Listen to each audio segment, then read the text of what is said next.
traspasado, pero hemos pedido más agua.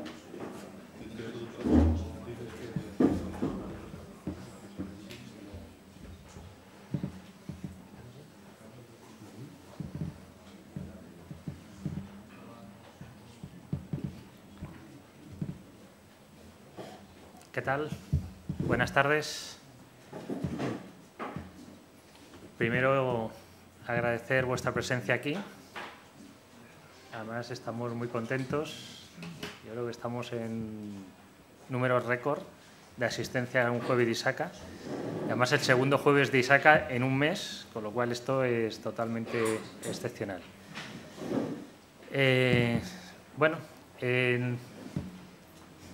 Vamos a, pues bueno, lo que era el asunto que veníamos era presentar el curso que estamos preparando desde ISACA Madrid para ser un buen delegado de protección de datos. Nosotros hemos visto, y lo hemos discutido así en Junta, que necesitamos preparar este curso, lo estamos haciendo, nos está costando, es algo realmente nuevo, para ayudar a nuestros miembros principalmente y a los que no lo son. Por favor, levante la mano. ¿Cuánta gente no es miembro de ISACA que está aquí? ¿Todavía no sois miembros de ISACA? Como digo, yo no sois isacos o isacas. Entonces, bueno, estamos preparando este curso. Ahora lo vais a ver. Yo voy a hacer una breve introducción, pero tanto Carlos como Pablo van a ser los encargados de desgranarlo un poquito más. Vamos a estar como una hora hablando, espero. No nos vamos a enrollar más porque no les voy a dejar y ya me estoy enrollando yo. Y todas las preguntas apuntarlas y hablamos al final un debate, ¿vale? Entonces, yo creo que sin más empezamos, ¿vale?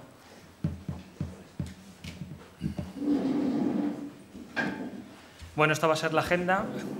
Vamos a hablar del reglamento, unas pinceladas de qué hace ISACA, cómo se relaciona con este tema de la privacidad. Hablaremos del delegado de protección de datos, del esquema de la agencia y de la certificación y nuestro curso del DPD, que le hemos puesto un subtítulo, yo creo que define muy bien cuál es nuestra orientación.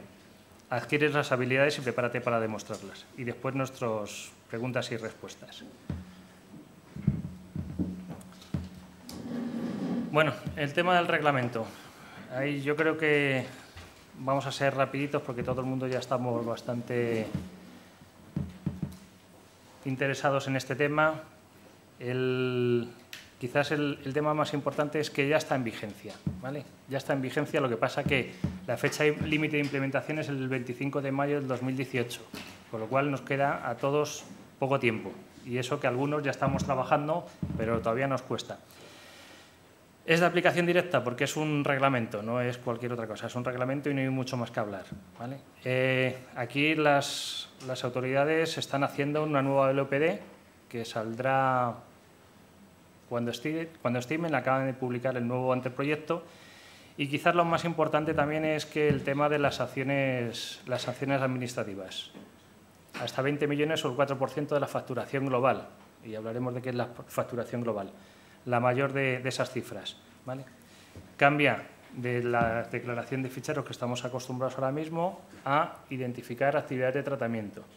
Y esto a veces se puede disparar, no sé si exponencialmente, pero bastante.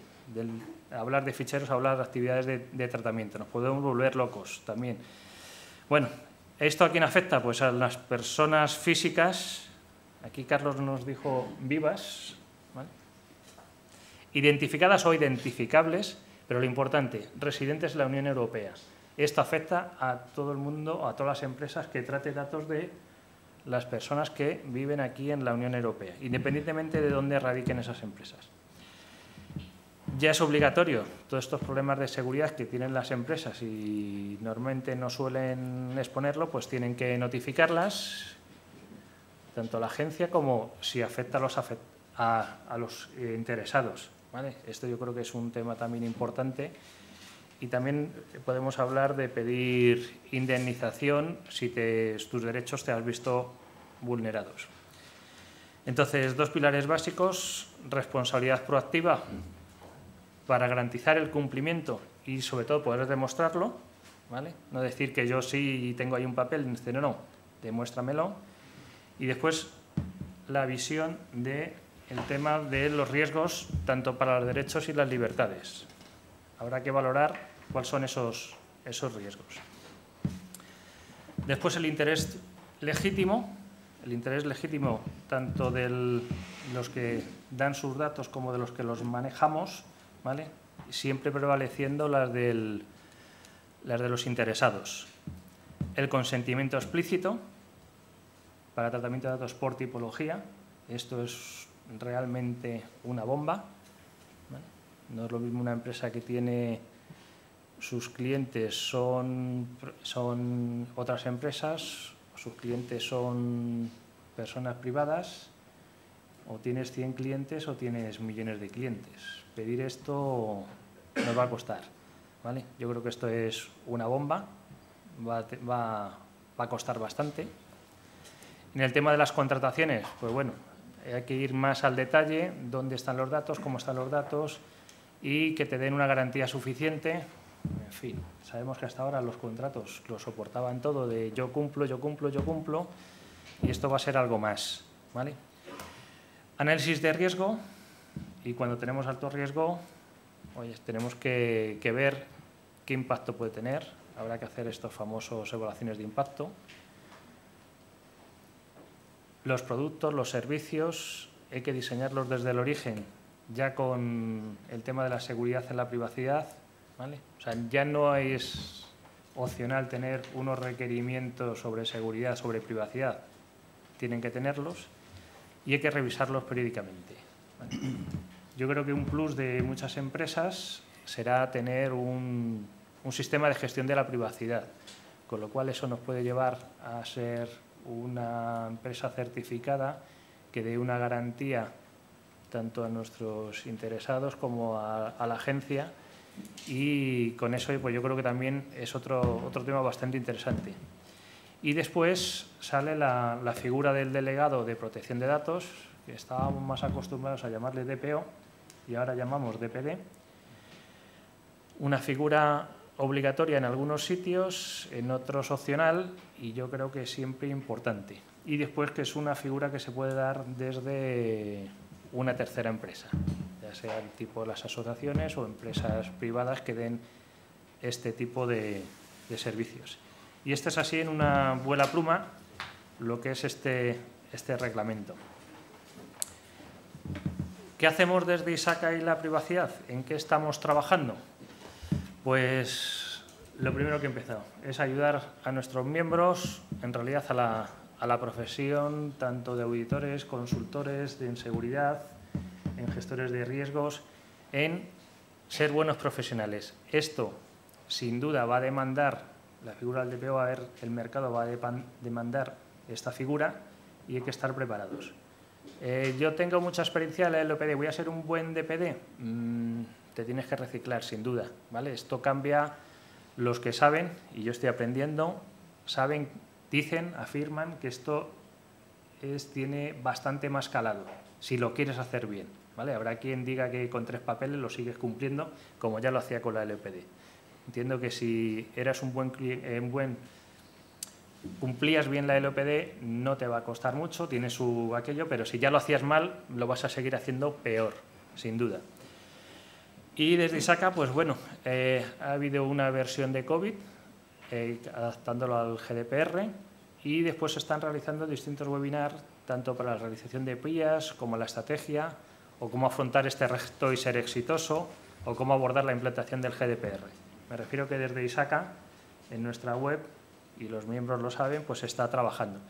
Y en el CSX de este año, de noviembre, pues va a haber sesiones específicas sobre el GDPR. Y, por supuesto, esta acción que estamos haciendo ahora mismo aquí, que va a ser el curso de GDPR. Perdón, el curso de DPD. ¿Me pasas la palabra? Bueno, buenas tardes a todos. Ya sabéis que dentro de nuestra asociación profesional, por llamarlo de alguna forma, Hoy me toca estar aquí a este lado de la mesa, pero estoy muchos días al otro lado de la mesa y vosotros podríais estar de este, dependiendo de cada momento de donde estamos más preparados o trabajando y donde están nuestros intereses. Como nos ha dicho Ricardo, bueno, hemos hecho una pequeña introducción al GDPR, que evidentemente parte del curso conlleva la revisión extensa del mismo. Y esto ha sido una pincelada para aquellos que no han tenido la oportunidad de tener esa primera aproximación al GDPR, que entiendan el contexto del curso y entiendan todo ello, ¿no? Yo creo que Ricardo nos ha presentado los puntos fundamentales, pero realmente esa es la materia del curso, el verlo en detalle, y veréis que el curso básico que os propondremos, por decir algo de la última transparencia antes, habla de 44 horas de curso. ¿Vale? Eso, evidentemente, comprimirlo en 3 minutos, algo se nos queda y es imposible entrar en el detalle y la precisión, y eso es lo que os pedimos. Algo parecido pasa con lo que os voy a contar yo ahora, de lo que voy a hablar, que es del delegado de protección de datos. A mí me gusta llamarlo DPD, aunque históricamente en muchos sitios se ha llamado DPO por su traducción inglesa o por su variante inglesa. Esta figura no es nueva. Mis colegas de donde yo trabajo, de otros países, por ejemplo, los alemanes, se sorprende de que no llevemos años, 10 o 15 años, desde el 95, teniendo la figura del delegado de protección de datos. Sin enrolarme demasiado, que ya Ricardo me ha dicho que me va a quitar la palabra bruscamente, que si no ya me conocéis con el micrófono, yo lo que creo es que la figura, esta función, es una fuente de oportunidades profesionales para mucha gente, y yo creo que especialmente que para los que trabajamos en las funciones de control, las funciones de seguridad, lo que somos los miembros naturales de ISACA. Evidentemente también va a haber, según lo veamos más adelante, oportunidades para otras profesiones, fundamentalmente las personas que vengan de estudios en Derecho. Entonces, es un trabajo mixto donde hay que conocer, como veremos, los aspectos legales y conocer los aspectos operativos de seguridad, de tratamiento de la información. Yo así creo que nosotros, los que tenemos este origen, yo soy de ingeniería de formación, creo que podemos complementar ese conocimiento que tenemos y ya tenemos de entrada ganada la otra parte. Habrá que refrescarla y adaptarla. Por lo tanto, creo que es una oportunidad profesional interesante y es el momento de prepararse y correr. Y esta es la apuesta y lo que os propone ISACA Madrid. Detalles. Pues a ver dónde está esto, que ya estoy leyendo para adelante. ¿Dónde está? Perdón, sí. Vamos a hablar de la obligatoriedad de la figura, de sus funciones, de requisitos, de incompatibilidades, de aclaraciones de algunos puntos y de oportunidades. Y yo, con esto de la presbicia, me voy a pasar a las gafas de ver corto, porque con las progresivas no estoy así de cómodo, y haré con el ratón lo que pueda para apuntar así alguna cosa que os pueda merecer la pena.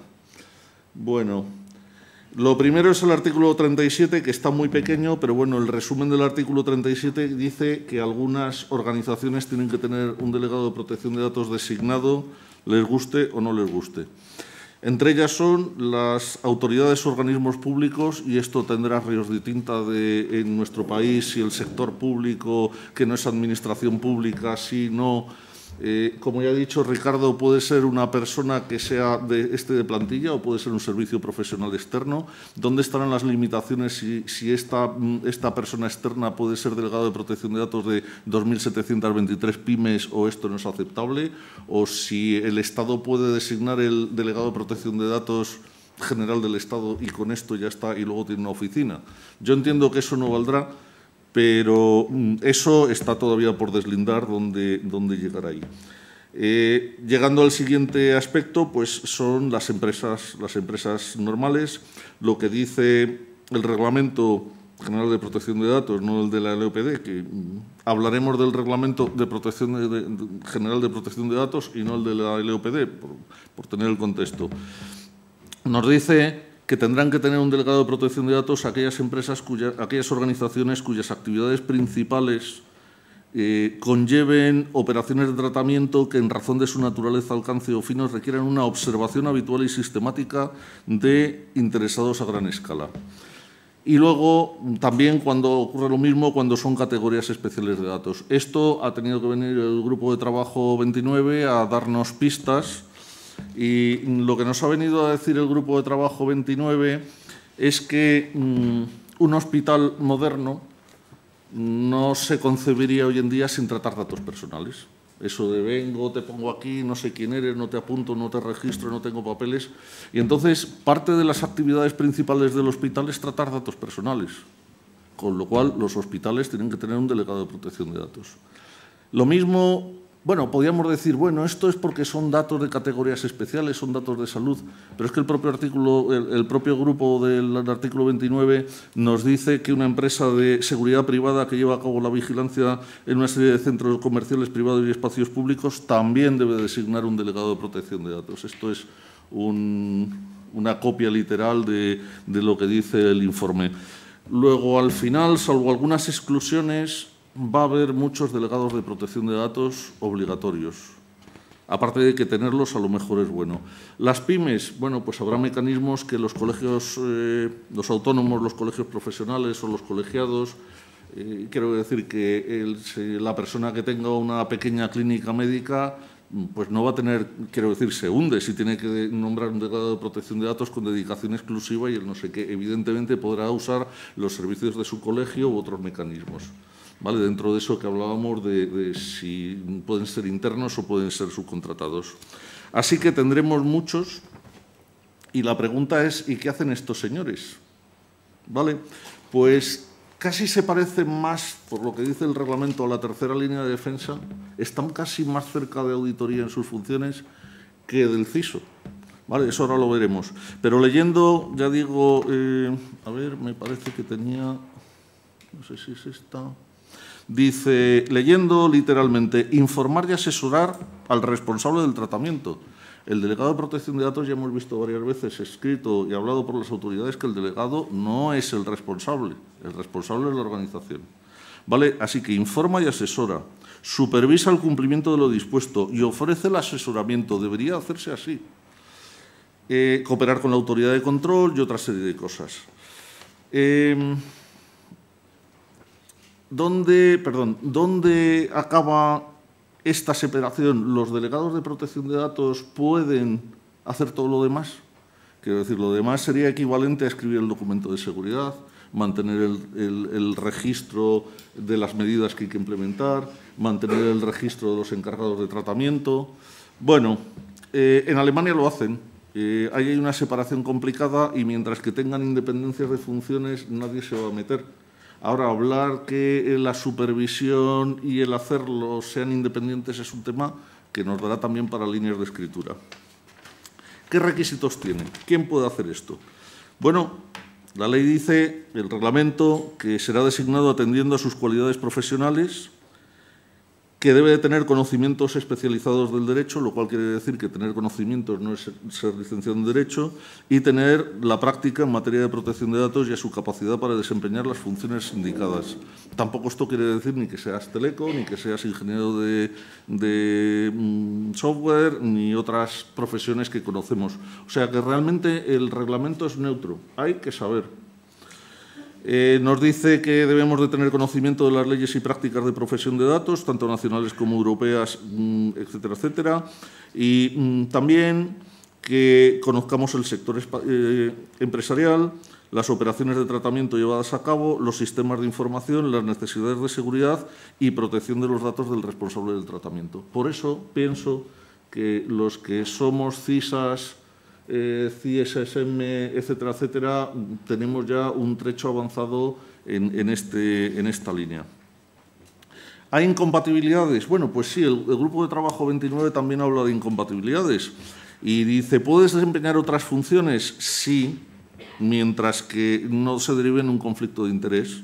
Ya digo que eso tendrá interesantes ramificaciones. Y luego la segunda cosa que yo creo que es interesante, dice, no podrá ser un director ejecutivo, un director de operaciones, un director económico-financiero, ni un director médico, ni un CIO, porque son funciones más implicadas con tratar los datos que con protegerlos y con asesorar con el cumplimiento. Lo cual nos acerca a esa visión de ISACA de proteger, auditar y control. Aclaraciones. Voy acabando con este pequeño módulo del delegado de protección de datos. ¿El delegado de protección de datos puede ser el CISO? Nada lo hace incompatible mientras que no sea incompatible. Quiero decir, mientras que no diga hay que hacer esto y como CISO diga pero no lo voy a hacer porque no tengo recursos.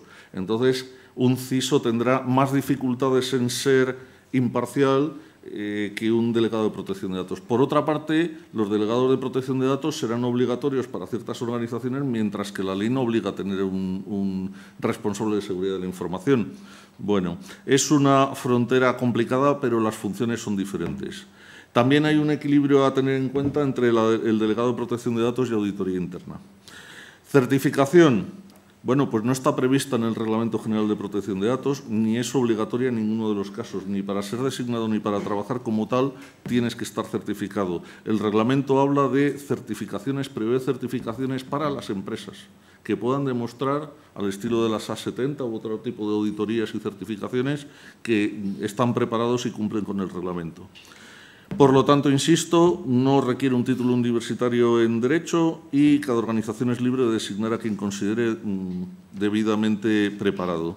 En las oportunidades, bueno, pues la posición pide que esté involucrado con el trabajo en la organización y que sea independiente, y por reforzar un poquito, pues indica que se invite al delegado de protección de datos a participar con regularidad en reuniones con los cuadros directivos altos y medios, y, por lo tanto, es una posición relevante dentro de las organizaciones. Es lo que siempre también hemos dicho, el responsable de seguridad de la información.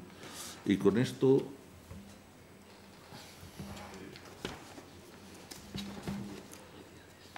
más o menos. Bueno, la tercera parte que queríamos tratar con vosotros es que, como efectivamente estamos comentando de la iniciativa relativa a un curso para delegados de protección de datos, pues en cierta forma, efectivamente, todo esto va a haber un esquema que lo regule, ¿vale? Con distintos agentes que son partícipes de este esquema. Y bueno, y por comenzar, sí es que es verdad que hay que tener en cuenta lo que ha comentado Carlos, de que, en principio, en función de los distintos tratamientos de datos que se lleven a cabo y de la percepción o el ámbito de riesgo al que expongan a los derechos y libertades de cada una de las personas cada uno de estos tratamientos, pues la agencia establecerá qué entidades, en base a su actividad de negocio, entiende que tienen que tener un DPO o no. Esto, por un lado, es decir, es un primer filtro de que hay determinadas entidades que efectivamente van a necesitar un DPO. A partir de ahí, pues también, como comentaba Carlos, si uno lee en detalle el Reglamento General de Protección de Datos, solo cita la certificación como un mecanismo de control que existe para acreditar frente a terceros el cumplimiento de la normativa vigente. No habla de la certificación del delegado de protección de datos porque desde el principio lo que fija es la obligatoriedad de algunas entidades de tener un DPO, pero en ningún caso que estos DPO tengan que estar certificados. Claro, esto lo que supondría también es que de la noche a la mañana pueden aparecer DPOs, pues también como comentaba Ricardo, DPOs que efectivamente estén cualificados y DPOs que no estén cualificados. Con lo cual la agencia lo que se ve en la obligatoriedad de hacerse propietario de un esquema que ofrezca garantías a las entidades en cuanto a los servicios que están ofreciendo un DPO, ¿no? ¿Vale? Y es por ello que se hace propietaria y define de forma conjunta con ENAC como organismo único existente para la acreditación de los certificados de personas, pues, sí, pero esto es una introducción. Pues, en cierta forma, lo que hace es fijar los criterios, no que tiene que tener el DPO, porque la agencia con este esquema lo que pretende es formalizar el sistema de acreditación que seguirán las entidades de certificación para certificar a los DPO. ¿Vale? Por tanto, la agencia no certifica los delegados de protección de datos, la agencia no certifica a las empresas, sino que la agencia se hace propietaria de un esquema que formaliza con ENAC para certificar a las entidades que quieren actuar como certificadora de los delegados de protección de datos. ¿Vale? A partir de ahí, con fecha 10 de julio, saca una primera versión de este esquema de certificación de personas. Subrayamos lo de certificación de personas porque quien conozca un poco el mundo de las certificaciones, sabrá que hay una serie de estándares, de normas, y que son bien distintas si estamos certificando empresas o si estamos certificando personas. En este caso concreto, el esquema para certificación de personas para la categoría de delegado de protección de datos, que serán las que asumirán como propias las entidades de certificación, ¿vale?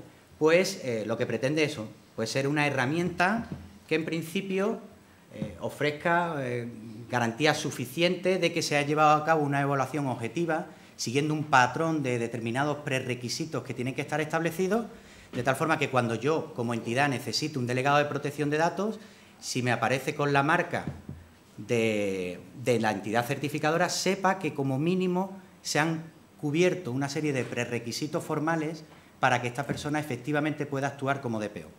Por tanto, esto al final lo que intenta es formalizar una actividad profesional que, si no estuviera regulada de alguna forma, pues yo no digo que cualquiera fuese DPO, pero peores cosas hemos visto como responsables de seguridad o entidades que hacían adecuación a la normativa de protección de datos, ¿no?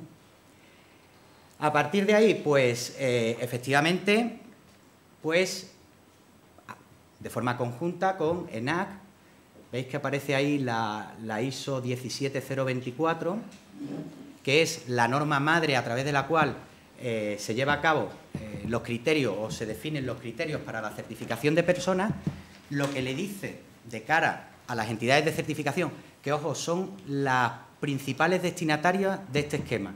Es decir, este esquema, si lo lee en detalle un DPO, lo que le interesa realmente del esquema es el anexo 1B, en el que le dice cuáles son los prerequisitos, si quiere intentar certificarse, cuáles son los prerequisitos de experiencia, formación y evaluación que van a ser atendidos por la entidad de certificación para llevar a cabo esa certificación. El resto del esquema está dirigido a la entidad que quiere actuar como certificadora.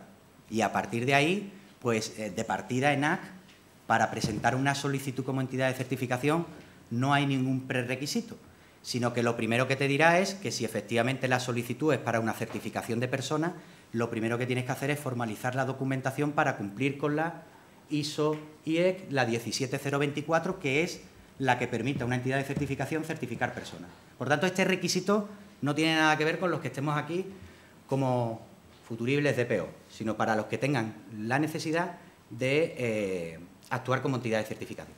La APD es propietaria del esquema, esa es su única función, ¿eh? Y a partir de ahí, como propietaria, atender todas las consultas que puedan existir. Cualquiera de nosotros se puede dirigir a la APD y hacer cualquier consulta que tenga inquietud sobre esta certificación. Lo que no va a hacer es ni actuar como certificadora ni como acreditadora.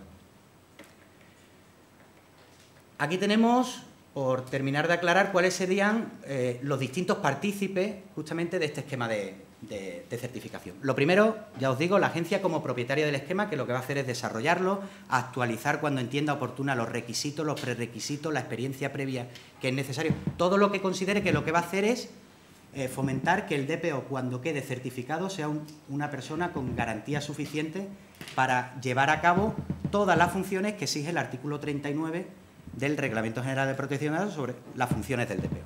A partir de ahí, ENAC, pues el único papel de ENAC, además de haber colaborado con la agencia en la definición del esquema, va a ser atender las solicitudes de entidad de certificación. La entidad que quiera certificar a los DPO va a tener que iniciar un proceso con ENAC para cumplir la 17024 de certificación de las personas.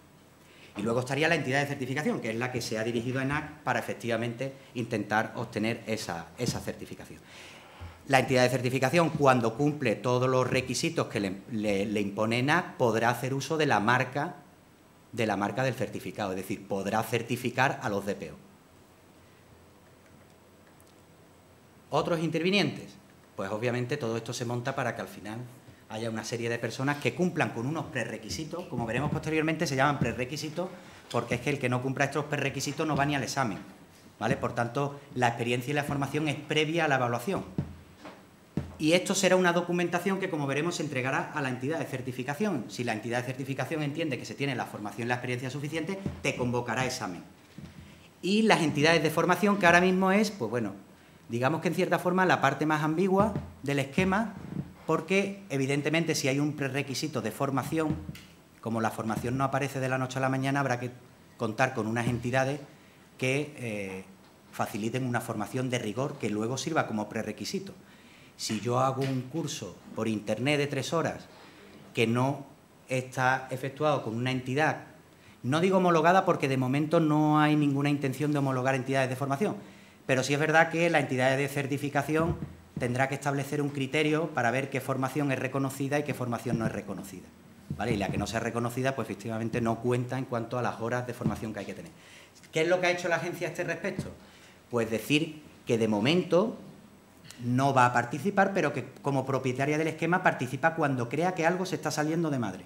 Por tanto, de momento no hay criterios para las entidades de formación, pero sí que podría el día de mañana establecer un criterio de homologar a las entidades de formación y empezar a hacer, no a certificar, pero sí a homologar entidades que podrían impartir la formación que posteriormente será reconocida por la entidad de certificación como válida, como prerequisito para certificar al DPO, ¿vale? Pero de momento la agencia hay muchas cuestiones en las cuales la agencia lanza el esquema y lo va a dejar que el mercado lo sitúe, porque como no es obligatorio, esto puede que hoy estamos todos aquí reunidos y mañana se decida que las empresas pues dan por válido que alguien diga que es DPO y no le pida que se acredite como DPO.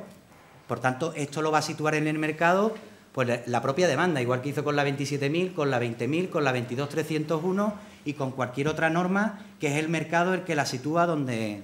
Pero bueno, y con el CISA y con el CISM al final es así, ¿no? Un solo punto porque, en cierta forma, la idea de esto esta charla no iba orientada sobre todo a las entidades que se quieren certificar para certificar a las personas, pero sí es importante saber, primero, que la agencia como propietaria va a tener un listado de aquellas entidades que están certificadas para que las personas que quieran cualificarse como DPO o certificarse como DPO puedan tener un registro y decir, oye, pues me voy a la empresa, a la certificadora 1, 2, 3, 4 y va a tener ahí el listado de las entidades que ya se han certificado, perdón, que ya se han acreditado con ENAC y pueden actuar como certificadoras. Pero como esas entidades van a tener que cumplir con unos requisitos, pues la agencia lo que le ha trasladado a ENAC es que va a existir un periodo transitorio de 1 año en el cual va a haber entidades que sin estar acreditadas por ENAC puedan estar certificando DPO. Pero le pone una limitación, que no van a poder hacer uso de la marca. Esto significa que yo podré decir que soy un DPO certificado por una entidad no acreditada por ENAC, ¿vale? Los sistemas, no sé si a veces pondré algún ejemplo porque creo que somos más del mundo 27 y demás, pero sí es verdad que hay entidades que formalizan su sistema de gestión de seguridad y no lo certifican, ¿vale? Es decir, tienen un sistema de gestión de seguridad y no lo certifican, por tanto no tienen el sello que acredite que ese sistema de gestión está acreditado está certificado por una entidad de certificación, ¿vale? Obviamente, esta disposición va a ser durante 1 año y a partir de ahí las entidades que no se hayan acreditado no podrán seguir utilizando este proceso de certificación sin el uso de la marca del certificado, ¿vale?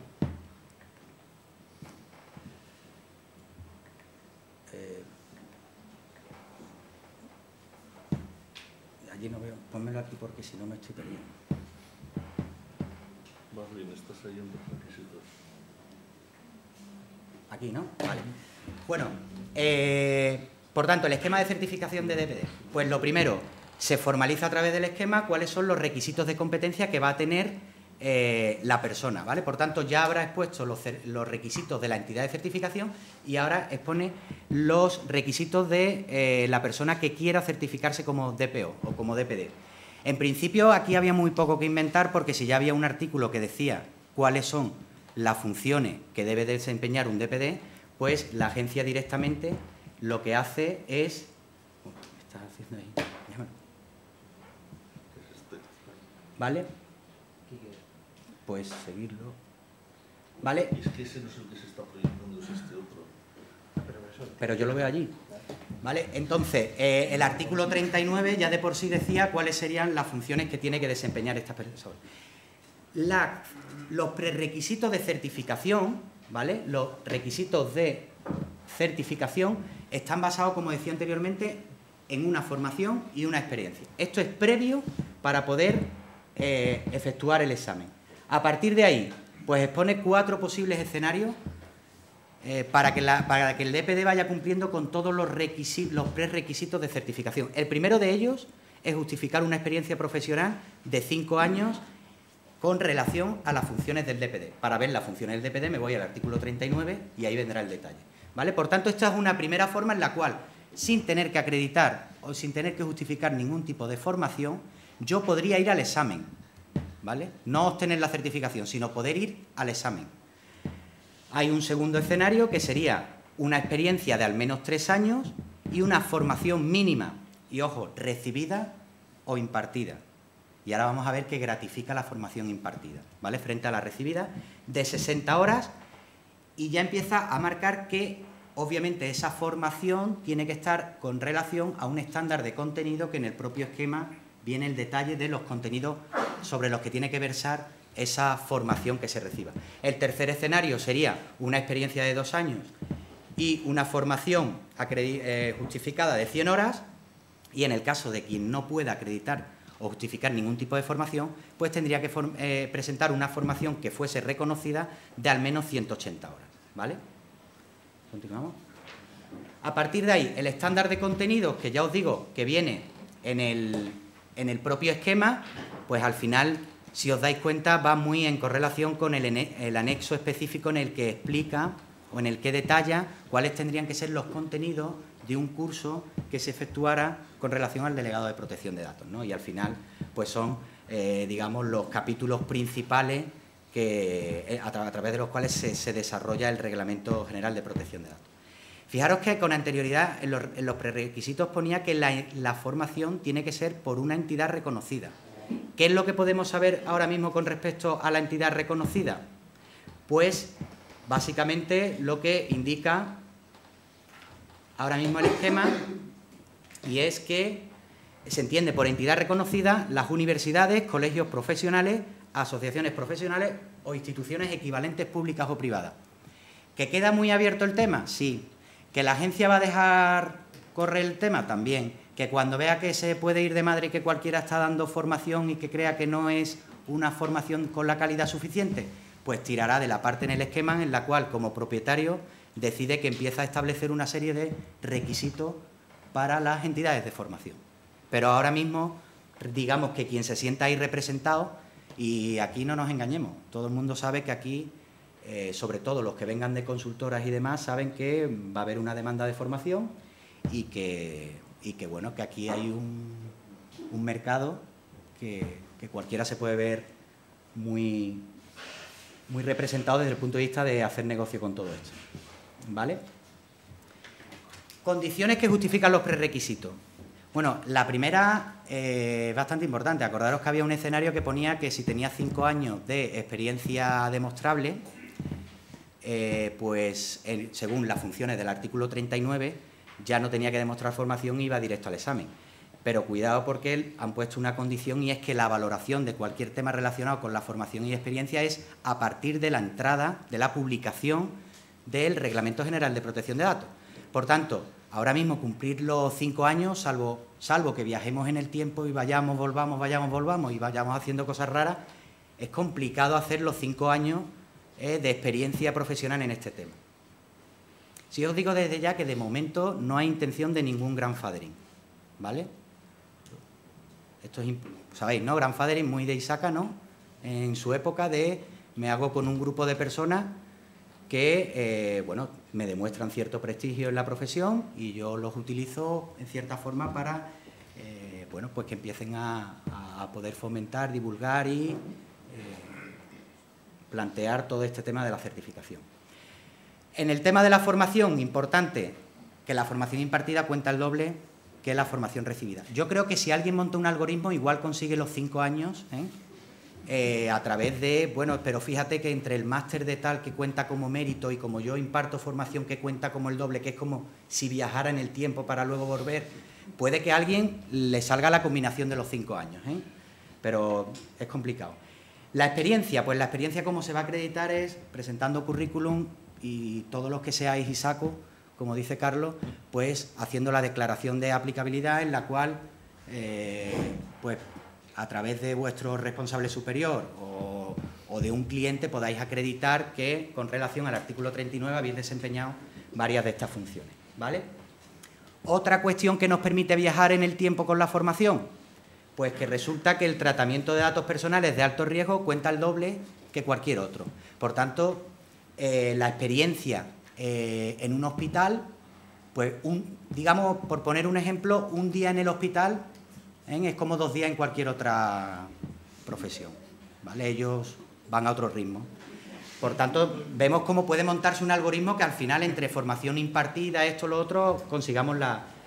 Pablo, igual, sí. es la teoría espacial de la relatividad. Sí, no, bueno, si es que hay que cambiar el chip. Hay otras dimensiones y hasta ahora no las hemos valorado. ¿Vale? Y también es verdad que con los méritos adicionales desde que he escrito un libro, participo escribiendo artículos en una revista, tengo certificaciones, he hecho un máster... Todas estas historias satélites a nuestra profesión, pues todo esto me convalida hasta incluso 1 año de formación. Imaginaros el que está en el hospital, que encima escribe libros y tal, este podría convertirse en ENAC directamente. ¿Vale? El método de evaluación, bueno, pues para quien haya cumplido los prerequisitos, pues efectivamente esta persona podrá ir al examen. ¿Qué es lo que hemos hecho nosotros con la dirección de docencia y del curso de Ricardo y de Carlos? Pues obviamente si tenemos un anexo del esquema que nos dice los dominios, nos dice la importancia que tiene cada dominio y la temática que hay que tratar en cada dominio, pues lo que se ha hecho es... un mapping. Esto es, ¿vale? De tal forma que al final... Eso que sabemos hacer bien, ¿no? ¿Vale? Y sí es verdad que hay una parte importante, la parte esta que veis aquí con el asterisco, el que consiga verlo, ¿vale? Pues es que en todos los dominios hay que demostrar, o como parte del examen, que sepáis que va a haber casos prácticos, ¿no? Escenarios que se van a poner en los cuales se supone que basado en la experiencia que ya he demostrado con anterioridad, salvo que sea el de 180 horas, el que no tenga formación es curioso, pero le van a hacer preguntas de casos prácticos, que no sé, él los basará en la formación que ha recibido porque no tiene experiencia profesional, ¿vale? Pero el 20% de las preguntas serán escenarios prácticos. A partir de ahí, cuestiones relativas al examen. Pues esto es importante, son 150 preguntas y bueno, y hay que sacar un 75%, pero sobre todo los que nos examinamos en ISACA al principio del 2000, no porque seamos mayores, sino porque nos examinamos a principios del 2000, no sé si recordáis que ISACA en su momento también te exigía un mínimo por dominio. Esto es importante, no es cuestión de sacar el 75%, sino que tengo que aprobar los 3 dominios. Por tanto, tengo que sacar un 50% en cada dominio y seguir sumando para llegar al 75%. A partir de ahí, al resto nosotros estamos acostumbrados al multiple choice, a que cada pregunta puntúa con un punto. No hay preguntas más importantes y menos importantes, sino todas valen lo mismo, que lo que se deja en blanco no penaliza, que la duración del examen son 4 horas, ¿vale? Y que, como yo me habré dirigido a una entidad de certificación, que es la que ha validado mis prerequisitos, esta entidad, tal como me valore los prerequisitos, me dará un calendario de posibles fechas para asistir al examen, ¿vale? Con una antelación mínima de 3 meses. Y la última es que no la veo. Esto es importante. Esto es importante porque hay otra figura del esquema que, como no está formalizada, no aparece, y es la entidad de certificación. Es cierto que yo hago el examen de la entidad de certificación. Esto quiere decir que toda la que quiera ser entidad de certificación va a tener que tener una base de datos de preguntas, unos modelos de examen, ¿vale? Y unos evaluadores. Estos evaluadores tienen que ser lo suficientemente independientes. ¿Qué significa que tienen que ser lo suficientemente independientes? Pues los que trabajamos con ENAC como expertos técnicos en alguna norma, sabemos que es muy complicado que sea imparcial alguien que da formación en una entidad de certificación y que después me lo encuentre evaluando al futuro certificado. Pero esto no está escrito.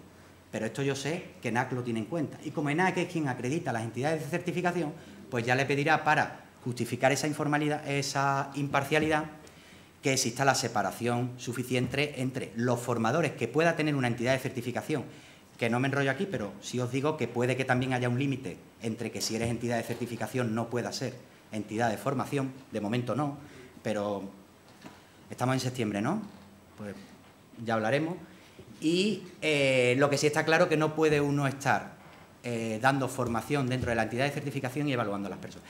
Por tanto, a los evaluadores lo que se les va a pedir de momento no tienen prerequisitos, sino que si existen algunos, serán los que establezca la propia entidad de certificación para situarse en el mercado. Porque aquí, ya sabéis, de otras certificaciones que está AENOR, Bureau Veritas, Ligay y demás, y aquí cada una quien la sitúa como con mayor o menor prestigio es el mercado. Tienen requisitos, porque vendrá en la propia 17024. Pero requisitos no de independencia, digo, sí los de que si estás dando formación no puedes ser evaluador, pero requisitos que le haya pedido a la persona que actúe como evaluador. Sí, sobre titulación, sobre experiencia también y más, y también méritos adicionales. Sí. Vale, yo pensaba que de momento eran los requisitos de imparcialidad, que son los más importantes para actuar como evaluador, ¿vale? Bueno, y a partir de ahí, ¿cuál va a ser el criterio? Pues el criterio para certificarse, se va a entregar una documentación a través de la cual acredito experiencia y formación. Si paso esos prerequisitos, me darán fecha para el examen. Bueno, ahí aparece un apartado 2 de revisión de la documentación por parte de la entidad de certificación, que si hay alguna formación o alguna experiencia que le considera que no está debidamente justificada, pedirá información adicional, pero que si pasamos esos prerequisitos nos dará fecha de examen. A partir de ahí, importante, el tercero, pasar el examen. Esto es importante, ¿vale? Y una vez que pasemos el examen, para conceder el certificado, pues la entidad de certificación habrá formalizado un código ético, unas normas de uso de la marca de certificación, ¿vale? Porque ahora ya sí que el DPO puede hacer uso del sello, pero tiene que hacer un uso correcto del sello y vendrá un procedimiento donde se marque qué significa hacer un uso correcto del sello. Ojo que hacer un uso correcto del sello, entre otras cosas, es respetar la imparcialidad que Carlos ha comentado que tiene que tener el DPO. Que yo no sé si es segunda línea de defensa o tercera línea de defensa, pero lo que no puede hacer uno es actuar como Juan Palomo, yo me lo guiso, yo me lo como, en función de si me interesa o no me interesa.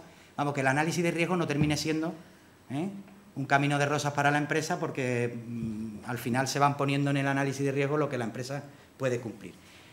Y un contrato de cesión de uso de esa marca. A partir de ahí, en la emisión del certificado, esto es importante, es una validez de 3 años, ¿vale? Hay una fase desde el momento en que te otorgan o te facilitan este certificado, y es la actualización o mantenimiento, y es que en cualquier momento la Agencia de Protección de Datos como propietaria del esquema puede incluir modificaciones, alteraciones. Pues bueno, pensemos que la nueva LOPD está ahí, ¿no? No creo que comente sobre estos temas mucho, pero si hay cambios legislativos, historias, instrucciones, tal, que creen que impacta sobre la figura del DPD, a lo mejor hace alguna apreciación que provoca que los que están certificados como DPD tengan que asistir a alguna formación, reciclaje o cualquier cuestión de esta. A partir de ahí, la renovación del certificado, pues evidentemente a los 3 años se me agota la posibilidad de seguir haciendo uso del certificado y tendré que renovarlo. Renovar el certificado significará un mínimo de 60 horas de formación y 1 año de experiencia. Estos serán los prerequisitos, ¿vale? Y nuevamente, que es la formación impartida cuenta el doble. Esto podemos pasar y a partir de ahí era todo lo que tenía que contaros con respecto al esquema de certificación del delegado de protección de datos. Y ahora pasamos ya al curso. Muchas gracias, Pablo. Bueno, ya pasando al curso, hay aquí ¿cuál es el objetivo del curso? Perdón, sí, disculparme. Pasando ya al curso, ¿cuál es el objetivo del curso? Y este subtítulo que le damos de adquiere las habilidades y prepárate para demostrarlo, o prepárate para demostrarlas, hemos tenido ahí una interesante conversación al respecto. Define de verdad cuál es el objetivo del curso. El objetivo del curso es sobre todo formar a las personas para que puedan ejercer de delegado de protección de datos y para que estén en situaciones de poder demostrarlo ante cualquier tipo de certificaciones, sea la de la agencia, sea la de DIN en Alemania o donde se quiera presentar y conseguir una homologación que pueda haber, si la necesita y le interesa. ¿Vale? Pero el primer paso es conseguir ejercer como debe de ser. Evidentemente, estamos donde estamos y no vamos a inventarnos un temario. Recordar, antes de seguir y entrar en la estructura de unidades, que hemos hablado de 5 años, 0 formación, 3 años de experiencia, 60 horas de formación, 2 años de experiencia, 100 horas de formación. ¿Vale? El recordar, perdón, 60 a 100. Y cero experiencia, 180 horas. Eso es, 0 experiencia, 180 horas. Esa es la tabla que hay que tener en la cabeza, porque nosotros también, ISACA está ofreciendo formación que llegue hasta las 60 y en su momento hasta las 100 horas para los que no estén nada más que en 2 años de experiencia profesional homologada, ¿no? Acumulada en ese sentido.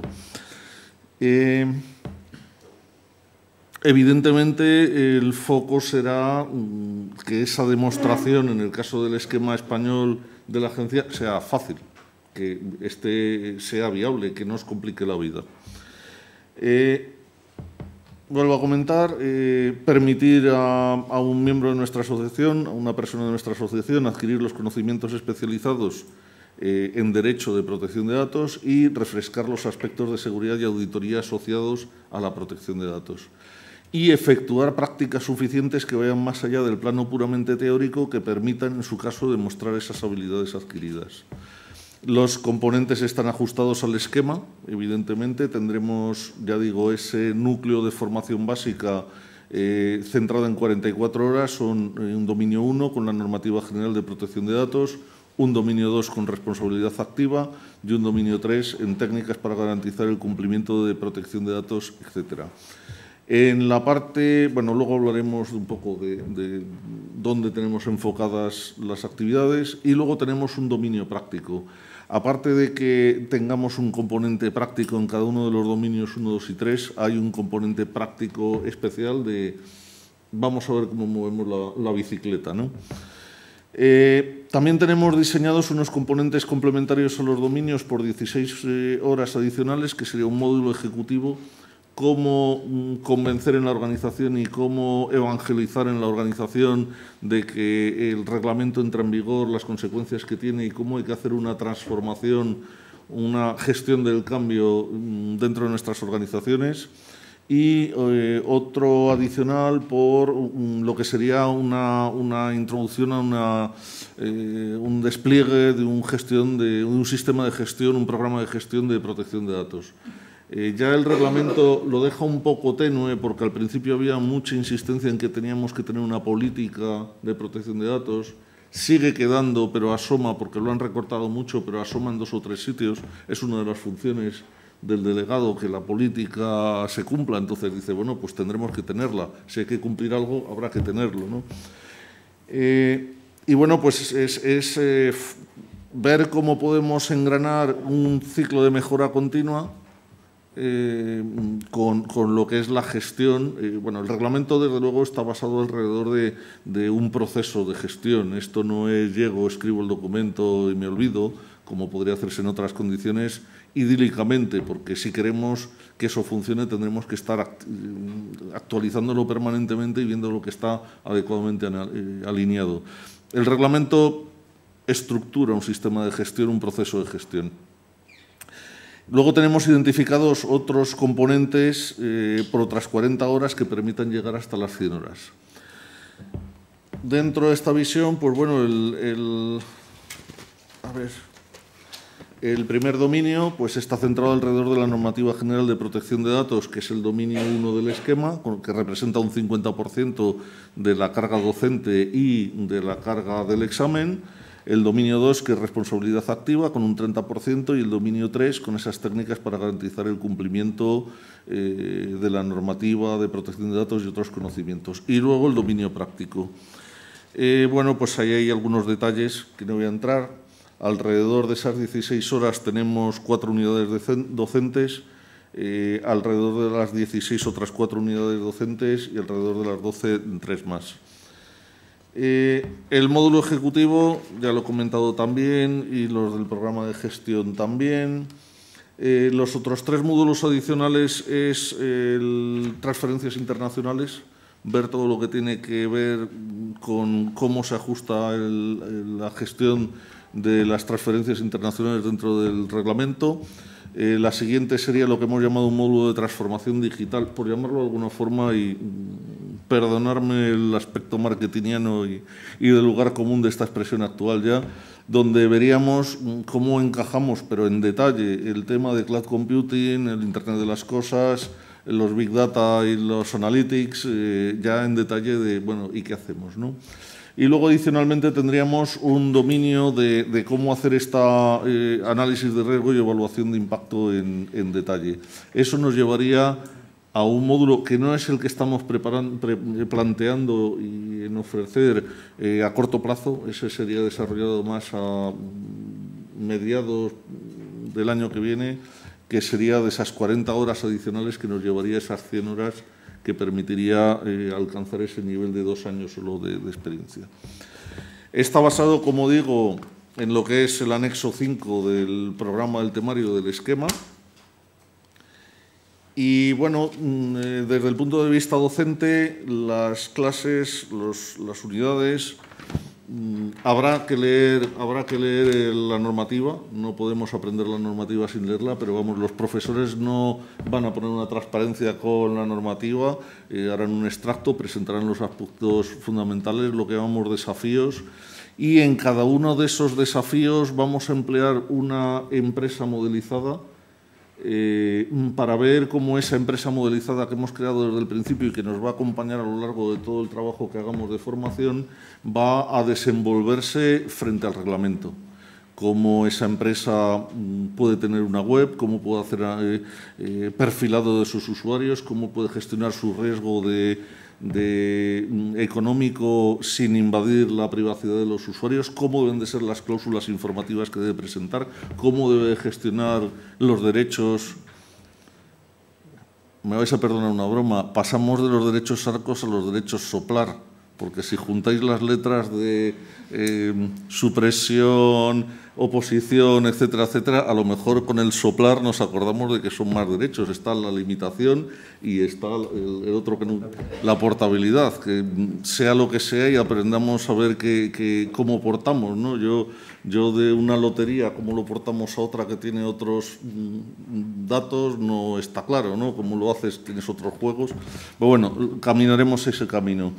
Ese es un aspecto importante. En cada una de las horas de los dominios 1, 2 y 3 no solamente veremos la parte teórica, sino que llevarán esa mixta teórico-práctica que además lo harán menos insufrible, ¿vale? Porque la parte del dominio 1 tiene, bueno, pues su carga de trabajar y de memorizar el reglamento. En otros aspectos, pues bueno, la parte donde está más enfocado Pablo, que es la parte de análisis de riesgo y impacto, medidas, o la parte de revisiones y auditorías, donde Ricardo pues nos trae toda su experiencia profesional anterior, pues son un poco menos áridas. Y luego tenemos ese dominio práctico de 12 horas donde inventaremos preguntas y respuestas. Y nos las inventaremos como se las inventarán las entidades de acreditación. Y nuestro grupo de trabajo fabricará cosas que entenderemos que serán las respuestas correctas. Pero también tenéis que entender que esto no tiene la sanción ni de la entidad que es propietaria del esquema ni la entidad que acredita a las certificadoras, ¿vale? Y no tenemos Chicago y SACA que nos dice esta es una de preguntas y respuestas que no tiene nada que ver con las del examen, que nos dice, ¿no? Bueno, tenemos que ver, ya digo, esas combinaciones de 44, 60, 100 horas. Y bueno, pues se planteó dentro de una encuesta que se hizo, Joris me parece que tiene los resultados más detallados, pero bueno, había como un 50% de los que contestaron a la consulta que estaban interesados en tardes de viernes y mañanas de sábados, un esquema no invasivo con el trabajo, pero que conlleva una carga personal más elevada y donde estábamos hablando de que estábamos en alrededor de 5 semanas. Se pensó en la idea de intensivos de viernes o de intensivos de lunes a sábado en una semana y las cosas se podrían encajar, pero no es por ahora lo que la mayoría de los que han indicado que les interesaría esto les gustaría. Pero bueno, estamos abiertos también a, según las necesidades, ver cómo encajaríamos esa demanda. También nuestra idea es comenzar en el 2018, ahí se nos ha escapado el 2017. ¿Qué? Y acabarlo. Y acabarlo. Bueno, Vamos vamos a ver, estábamos intentando poder ofrecer un curso cero en noviembre. En este momento puede que sea viable, pero yo creo que es un poco optimista. Entonces yo creo que estamos centrándonos ahora mismo en principios de enero, febrero, podría ser ahí. Estamos trabajando en delimitar ese calendario y acabarlo pues en 5 semanas. No estamos hablando, y poder hacer más de un curso. Y yo aquí diría lo de siempre, si SACA muere de éxito y hay 600 personas que quieren hacer cursos, el que aspire a hacerlo en junio lo va a tener más complicado. Vale, todo esto lo comentamos porque evidentemente el 5 de febrero probablemente no hay una entidad certificadora. Entonces a lo mejor conviene ir trabajando, porque si aspiráis o podéis posicionaros profesionalmente como delegados de protección de datos, está bien que tengáis, es esencial que tengáis los conocimientos del dominio 1, 2 y 3 y la certificación es auxiliar. Incluso podemos hasta retrasar el dominio práctico para hacer un refresco más adelante. Repeticiones del curso según demanda y lo de la saturación que os decía. Entonces, si estáis interesados, no lo dejéis para el curso del 2019. Y nos vamos a preguntas y respuestas. No vamos mal de tiempo, ¿no, Ricardo? Perfecto, solo los 2 minutos nos hemos retrasado. O sea que muy bien. Carlos 3.0.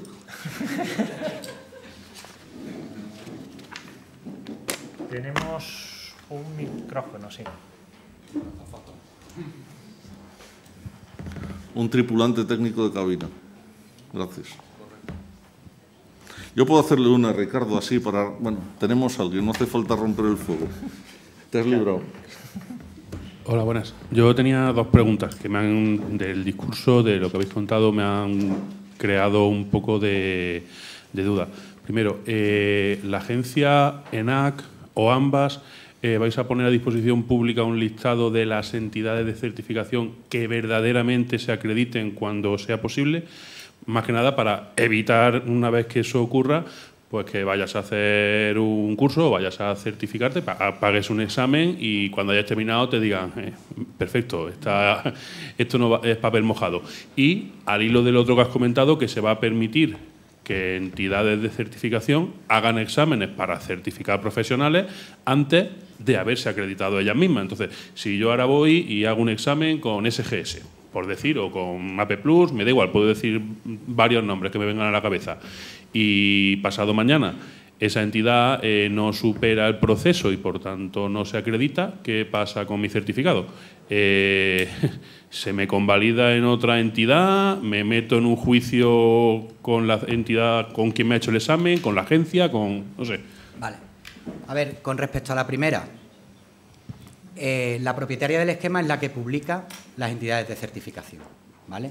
Por tanto, nosotros podremos dirigirnos a la Agencia Española de Protección de Datos como quienes tenemos intención de certificarnos como DPO y aparecerá un listado de las entidades a las cuales nos podemos dirigir para efectuar esa solicitud de certificación, ¿vale? La propietaria del esquema. Nosotros, como personas que queríamos certificarnos, no ISACA como ofertadores del curso, que quede medido claro. Estoy con él como persona física, sí. Bien. ¿Vale? Viva. Entonces, afortunadamente. Por eso cuando dijiste lo de empezar el 2018, digo que mi intención es acabarlo también. Sí. Entonces, esa es la entidad a la que tenemos que dirigirnos como propietaria del esquema. Fijaros que aquí lo novedoso es que aparece un nuevo propietario del esquema. En otros casos, ENAC es la figura que lo representa todo. ¿Por qué? Porque las normas ISO, en última instancia, quien las lidera a nivel nacional es ENAC, y aquí aparece un propietario del esquema. ¿Por qué? Pues porque hay un interesado en crear cierta cualificación de las personas que van a actuar como DPO. Bueno, pero con respecto a la segunda... ha existido hasta ahora incluso en las normas ISO, es decir, en la 27, en la 22301 y demás. es, durante un año va a haber entidades certificadoras no acreditadas.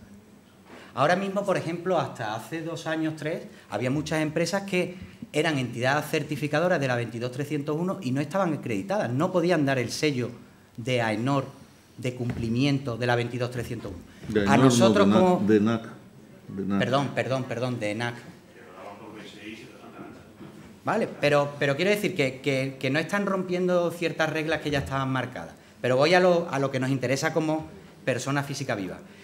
Nosotros, cuando vayamos a una entidad certificadora, esté o no esté acreditada, y cumplimos nuestros prerequisitos y nuestra superación del examen, que no va a variar esté acreditada o no esté acreditada, seremos delegados de protección de datos. Es la entidad de certificación la que a día de hoy tiene un flag pendiente con ENAC del cumplimiento de un requisito que le dice, no te preocupes, durante este año lo vas cumpliendo y el año que viene me lo presentas. Por tanto, para ti y para mí, como personas físicas vivas, el certificado que tenemos es tan válido como cuando esté acreditada, porque no nos van a pedir un plus.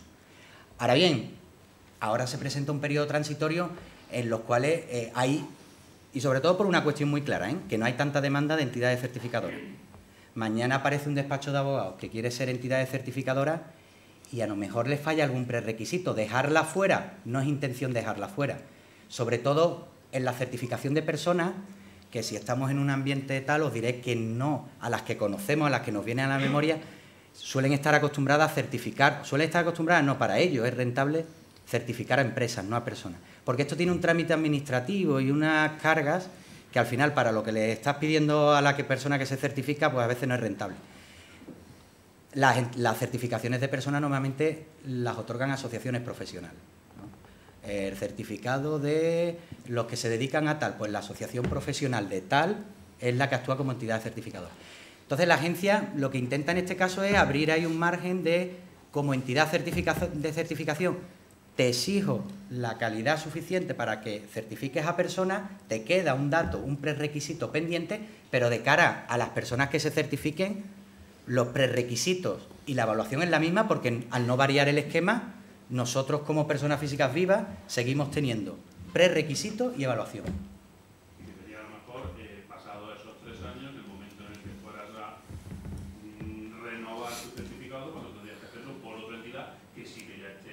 O por la misma que ha cumplido con lo que le faltaba para ser entidad certificada por... Yo quisiera decir aquí que nosotros no certificamos ni somos nada. Estamos hablando aquí con el conocimiento que tenemos como terceros, ¿vale? Que podría ser que alguno de vosotros tengáis más conocimiento en estos temas, ¿vale? Son, pues bueno, que nos hemos interesado en el tema y hemos investigado y demás y hablamos desde nuestro conocimiento, ¿vale? Pero no hablamos como ni ENAC ni como parte de la agencia. Desde luego, hablar como no. Ahora, que estemos muy vinculados a ENAC o muy vinculados a la agencia por proyectos y tal, pero desde luego yo no hablo ni en nombre de ISACA, yo hablo por mí. Lo que yo digo, lo digo por mí.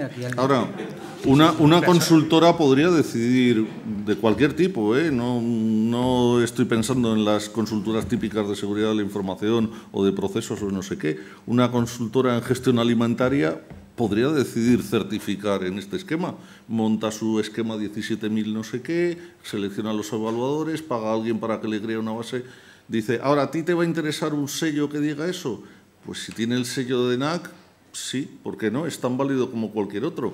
Que esa consultora agroalimentaria a los 6 meses ENAC le dice, mira, me parece que no, pues si les has pagado a unos señores que no consiguen los fines, será tu problema. Es como cuando tantos estudiantes se han apuntado a entidades docentes que les han prometido que iban a tener un título universitario y al final tienen un título propio, que no es convalidable, ni te permite hacer un doctorado, ni te permite ciertas cosas. Y entonces vienen esas discusiones.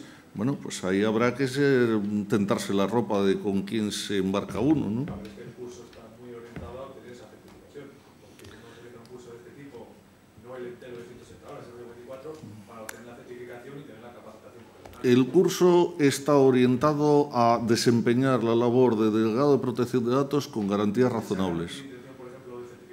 Eso yo creo que Ricardo contesta mejor. Obviamente, vamos a ver, entrar en ese mundo hay que ser una empresa que esté preparada. Y esto ni es una empresa, es una asociación sin ánimo de lucro. Donde... ¿Que serían asociaciones o colegios sí, pero nosotros, ISACA, como bien sabéis, tenemos nuestras propias certificaciones. No estaría dentro de nuestro ADN potenciar una tercera.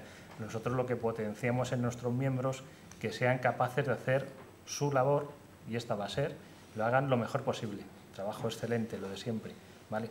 Ahora, no es obligatorio y estamos hablando del certificado de la agencia, pero va a haber otros en el mercado, ¿vale? Con lo cual después cada persona es libre de certificarse o no y dónde certificarse, ¿vale? Pero nosotros nuestro objetivo es preparar a las personas para que puedan cumplir bien con su función de DPD dentro de las empresas.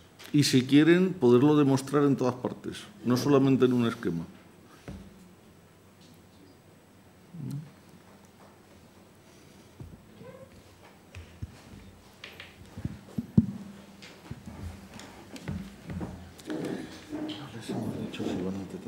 Hola, buenas tardes. Solo una pregunta. ¿El curso tendrá luego, o habéis pensado en hacer algún tipo de examen final y decidir si es apto o no apto, o simplemente se hace el curso y ahí se queda? Gracias. Bueno, por la parte docente, si me permites, yo dentro de mi larga vida, no todo el mundo se sabe mis largas historias. Fui 17 años profesor titular de la Universidad Española, o sea que tengo experiencia docente y doctorado, etcétera, etcétera. Nosotros dentro del dominio de prácticas, lo que vamos a hacer prácticas equivalentes. Vamos a fabricar las preguntas con las respuestas, etcétera, etcétera. Los alumnos tendrán una evaluación continua de su desempeño y verán que si les presentamos 60 preguntas y no aciertan ni 10, tendrán que llegar a sus propias conclusiones. Nosotros no les vamos a decir habéis superado el dominio práctico, ¿vale? No es nuestra misión es dar formación a profesionales que deben ya de autoevaluarse sus resultados. Entonces, yo creo que lo nuestro, bueno, como todos los actos de ISACA, podremos dar X CPEs, esto generará un volumen de CPEs equivalentes y eso, pues frente a las empresas que contraten, tendrá el valor de haber participado y haber, bueno, pues no sé, las empresas que lo requieran, bajo el visto bueno de los interesados, pues los interesados podrán llevar el resultado de sus autoevaluaciones. Porque, evidentemente, cuando hagamos las preguntas, luego parte interesante es ese método del caso que seguiremos, que es debatir entre todos porque hemos llegado a esas conclusiones o no y aprender todos juntos en esa parte, ¿no? Y entonces, ahí, pues esos resultados de la autoevaluación pues se podrán presentar donde uno lo necesite o le interese. Ahí hay una pregunta. Estoy mirando que el tema de las preguntas que os hemos hecho antes, dices, ¿estáis interesados en certificaros como DPD? Los que han contestado el 71% han dicho que sí, ¿vale? Entonces, entendemos que hay esta necesidad o ese interés en ser certificado, ¿vale? Uno dentro de su propia empresa, no sé si aporta algo, pero si eres una consultora, sin duda es un elemento de marketing. El tema de las preguntas, si estamos lejos de quién va a certificar y de quién va a hacer las preguntas, quién va a diseñar esas preguntas, ¿vale?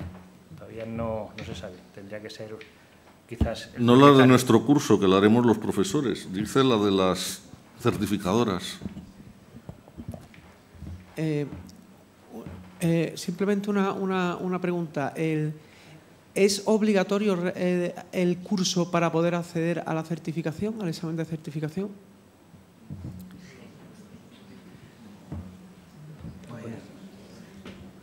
A ver, hemos comentado anteriormente que hay unos prerequisitos, un examen y si todo va bien me certifico.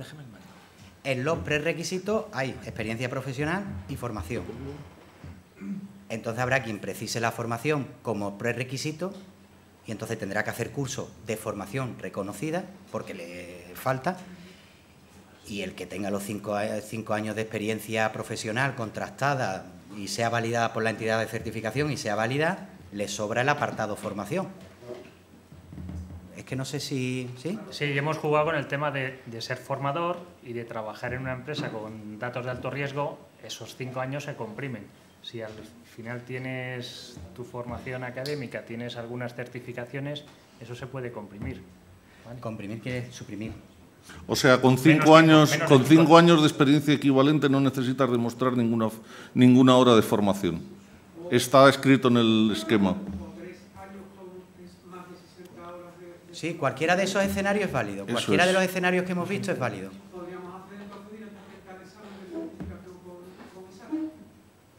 A ver, ahí... Con ISACA no. Esa conclusión no... No, es... Si tengo 5 años de experiencia, me olvido el tema de formación. Y ahora, puede ser que no tenga nada de experiencia. Me tengo que buscar 180 horas de formación reconocida. Reconocida quiere decir basada, que los cursos estén basados en el estándar de contenidos que hemos visto. De momento es lo que hay. ISACA lo que pretende ser es entidad de formación para que las personas que precisen horas de formación puedan recurrir a su asociación para cumplir con ese prerequisito. Pero que estará, a ver, no lo tengo, pero que estará el curso de ISACA y el curso de todo aquel que se considere preparado y capacitado para dar formación y se esté basando en el estándar de contenidos que ha marcado el esquema. ¿Vale? Yo quizás reformularía la pregunta y, sobre todo, basando en los últimos comentarios que habéis hecho. Es, ¿la formación que dé ISACA se puede considerar una formación que cumple con el requisito de ser un centro homologado o algo así? Porque pues, lo que he visto, porque por lo que he leído en el anexo o en el draft o lo que sea, como en el esquema. En el esquema, sí. Está hablando de universidades y de asociaciones profesionales. Sí. Como nosotros como tal somos una asociación profesional y teóricamente debería... Siempre que la formación esté basada en el estándar de Claro, en un curso orientado hacia este esquema por una organización profesional que es la nuestra. Es decir, o sea, que cumplimos los requisitos para poder... Exactamente, publicar... o sea, que lo que haría sería reformular la pregunta sí, y la respuesta sería sí. ISACA tiene la capacidad o la posibilidad de dar esa formación y cumplir con él. Yo diría que vamos a preparar... Pero que no es la única, que puede ser cualquiera que se junte y que digan que es una asociación de zapateros, una asociación profesional de zapateros que da un curso de RGPD o lo que sea. El espíritu de la formación es efectivamente ser una entidad de referencia porque vamos a cumplir lo que indica ahí las agencias. Pero vamos a ser uno de tantos oferentes. Bueno, evidentemente aspiramos a ser un oferente excelente y desde luego cumplimos los requisitos documentados y mientras que no haya otros... Lo que puede pasar el día de mañana, y por eso yo hacía el inciso de que la agencia se guarda ahí una carta, es que haya asociaciones profesionales que mantengan el estándar de contenido, parezca que cumple la doble condición, imparte una formación y luego se vea que las personas que acreditan esa formación como horas dentro del esquema, pues se vea que siendo una asociación profesional y un estándar de contenido, parece que el profesorado o la forma de impartirlo tal, pues al final no está dando resultados.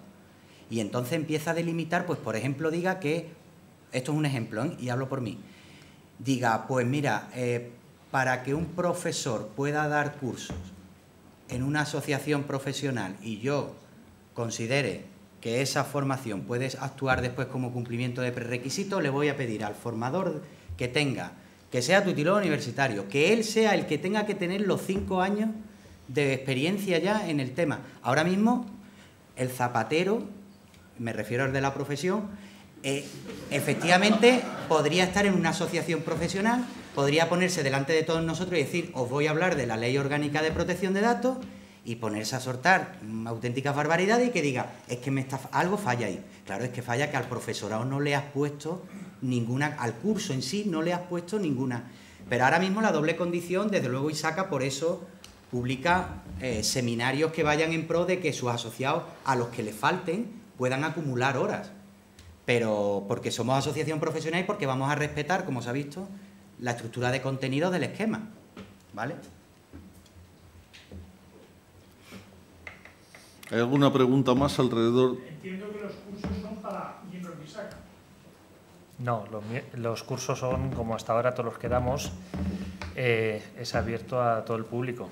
Otra cosa son las condiciones económicas que son distintas, ¿vale? Para los miembros, para los que no lo son. Pero está abierto a todo el público en general. ¿Tendremos que, perdón? Bueno, No está hablado podemos... todavía. Una de las Hay que morir de cosas... éxito primero. Una de las cosas que podemos considerar... Os voy a enseñar un poquito la patita marketing. Dice, una de las cosas que podemos considerar con los que se apunten temprano a los cursos es que den clases a los siguientes, con lo cual el reloj está acumulando doble puntuación de horas porque están dando clases. Porque si tenemos que dar clase a 2.000, porque el número de DPDs que va a hacer falta en España es muy grande, necesitaremos muchos profesores. Y con el grupo que estamos pergeñando, que andamos entre 6 y 8 en general, no nos van a dar las manos de este curso excelente que va a ser el que quiera hacer todo el mundo. Y no lo estoy diciendo en broma, puede sonar un poco en broma, pero creo que el capítulo de ISAJA de Madrid puede tener una oportunidad excepcional de generar un círculo virtuoso en este tema. Entonces, bueno, esta es otra oportunidad de hacer el curso temprano. Aquellos alumnos brillantes que saquen buenas puntuaciones, que asimilen bien, que tengan experiencia, podrán generar un número de horas adicionales y de puntos para reducir la necesidad de tiempo de ejercicio. Ya sabes que en ISACA esto es una organización sin ánimo de lucro, ¿vale? Entonces Eso no nos además. mueve hacer dinero, sino hacer una buena formación. Entonces tampoco vamos a preparar N cursos simultáneos porque no somos No, no capaces es el de gestionarlo, objetivo. ¿vale? No es el objetivo. El objetivo es formar bien. Ahora, por eso Carlos decía, poniendo tanto hincapié, el que esté interesado dice, oye, es que se vaya apuntando porque a lo mejor no somos capaces, ¿vale? No somos una empresa ni tenemos ese ánimo de lucro.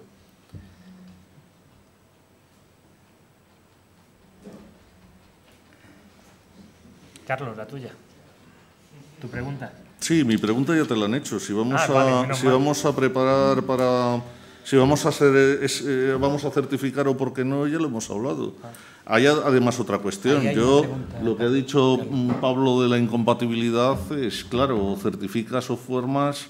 Yo no creo que hacer las dos cosas sin unas buenas murallas chinas, separación y que son siempre un poco difíciles.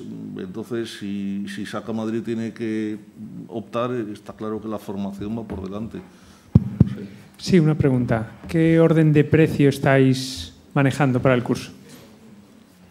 La verdad que le hemos dado vueltas y de entrada hemos pensado por debajo del 1.000.000 de euros. Pero no, pensamos que tiene que estar del orden de 1.000, 1.200 euros. Estamos hablando de las 44 horas iniciales. 1.000 y pico euros. En la línea de lo que suelen costar nuestros cursos, ¿vale? No va a ser excepcional. O sea, No es nuestra ratio. Exactamente. Ahí la junta directiva... Ya sabéis que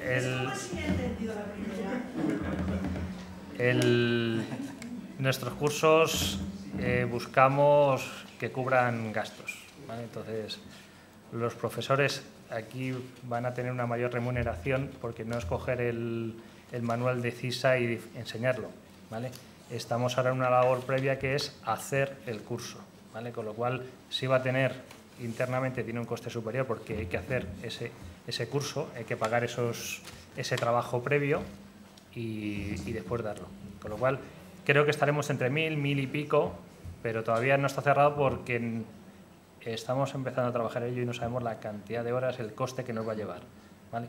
Pero recuerda lo mucho que nos ha vendido Carlos, que le cuenta el doble también. Ya me lo han descontado, no te preocupes. Aquí...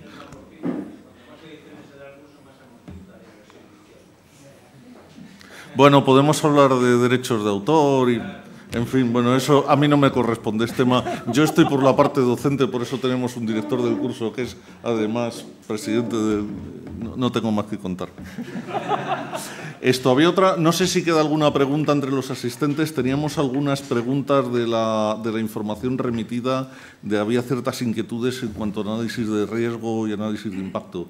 Si no tenemos más preguntas del curso y la presentación... 2 minutitos del tema.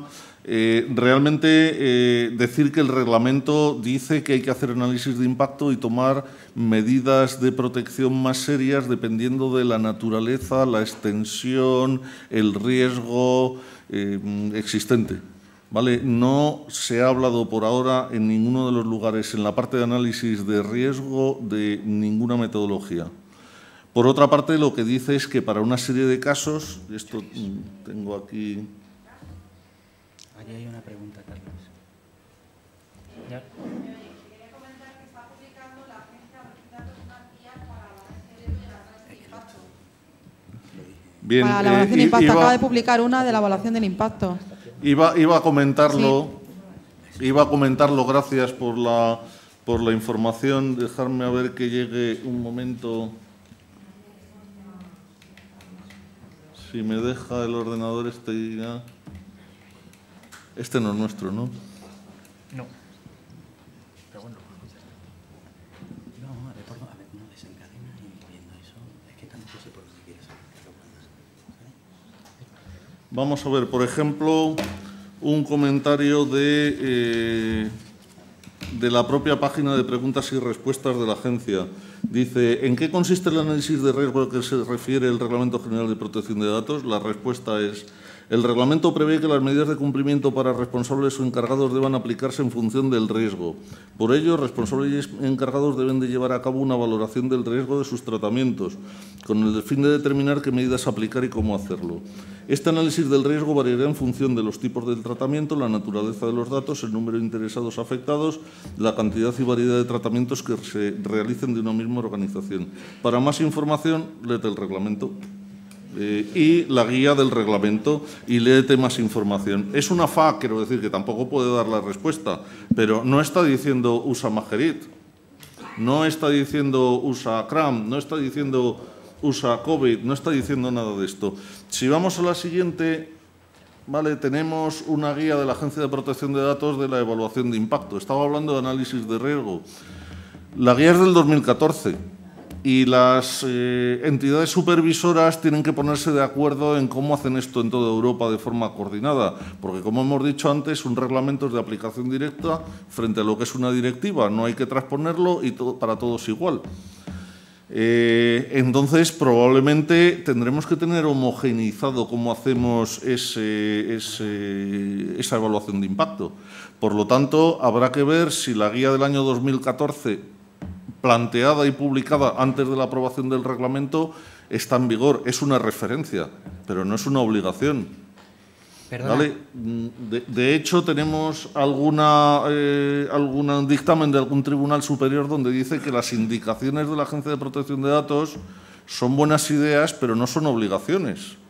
Esto, quiero decir, hay informes del Grupo de Trabajo 29 que van en manifiesta dirección contraria de otros informes que ha producido la Agencia Española de Protección de Datos, por ejemplo, en los canales de reporting independientes. Donde ahí hay una cosa un poco... Nos vamos a quedar sin copas si tenemos demasiado debate. No lo quiero cortar, pero... Pero un momento, que quiero aclarar el tema. Perdona, allí, ¿la publicación a la que te refieres es la guía de evaluación?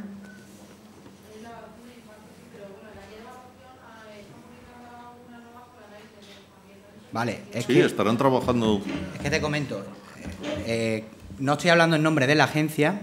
Ni yo. En nombre propio, pero sí es verdad que la Agencia Española de Protección de Datos, la idea que tiene es, primero, igual que con el esquema, soy propietario, ayudo con este tema, pero me mantengo al margen. Con respecto al tema de los análisis de riesgo, entiende que hay dos tipos de organizaciones a día de hoy. Hay una serie de organizaciones que no tienen la posibilidad de subcontratar servicios relacionados con análisis de riesgo y que tampoco tiene personal interno cualificado para hacer estos análisis de riesgo, y entonces lo que sí va a hacer es sacar unas guías que ayuden a estos que no pueden tirar de terceros ni tienen personal cualificado para hacer el análisis de riesgo, pero que, sin embargo, sus procesos de tratamiento sí les exige la evaluación de impacto y el análisis de riesgo, y le va a dar unas pautas de actuación.